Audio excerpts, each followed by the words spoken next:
Transcription number 3, Part 4 Dictation at 40 words per minute.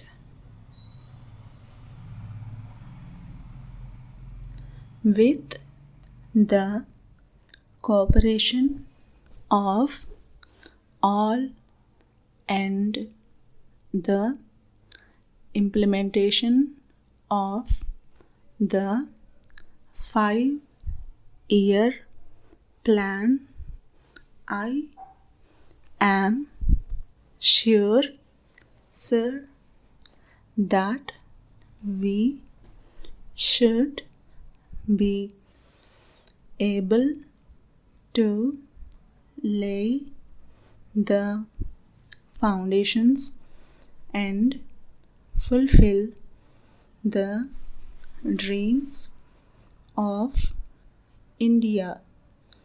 It is indeed encouraging to know from the finance minister that there is a tendency of lowering food prices all over the world, and in that case the prices in our country too would be lowered.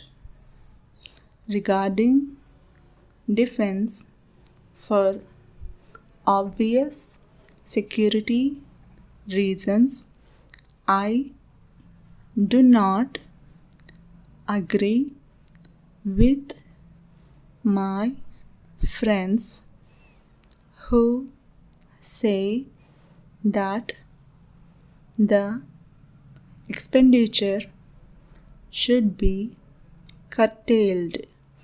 It is not advisable to take any undue risks and slacken the defense arrangements.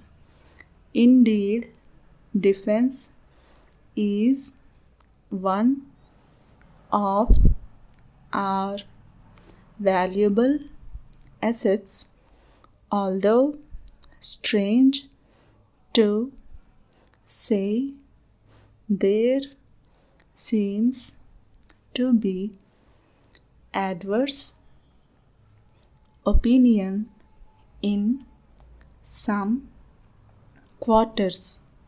I agree with what General Cariappa once said, that God and army are remembered only when there is trouble. The army consists of the most disciplined and loyal set of young men. It would not be proper to affect economy in the pay of these brave officers, as it would not be an incentive for the right type of young men to join the army, and it would become ineffective and inefficient.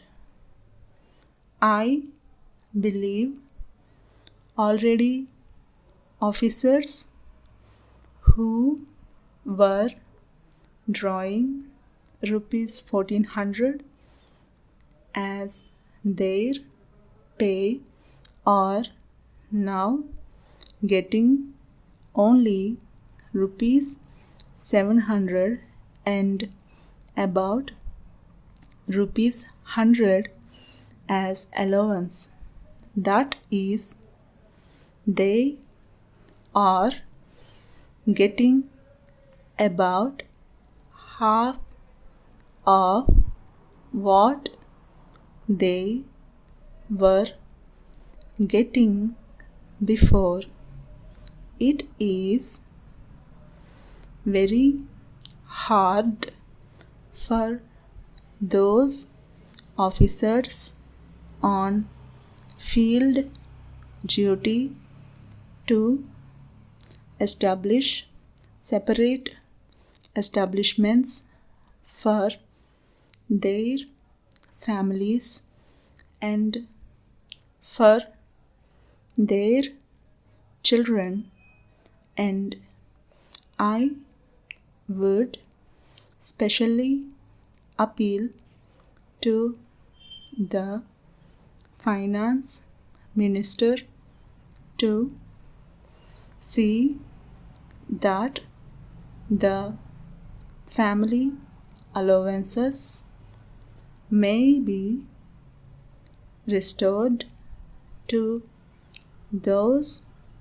officers who are on field duty.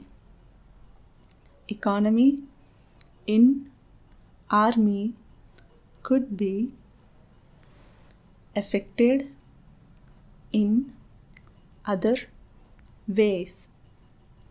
There is scope for more efficient operation of defense industries, which process seems slow, and by purchase policy of utilizing goods and stores indigenously manufactured.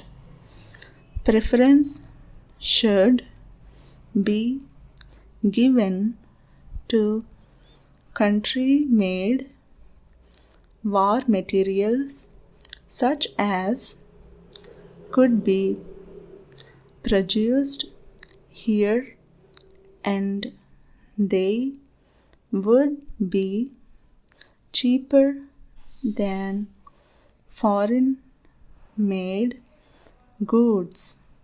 I may also suggest that the armed forces who are not on field service or under any operational commitments could be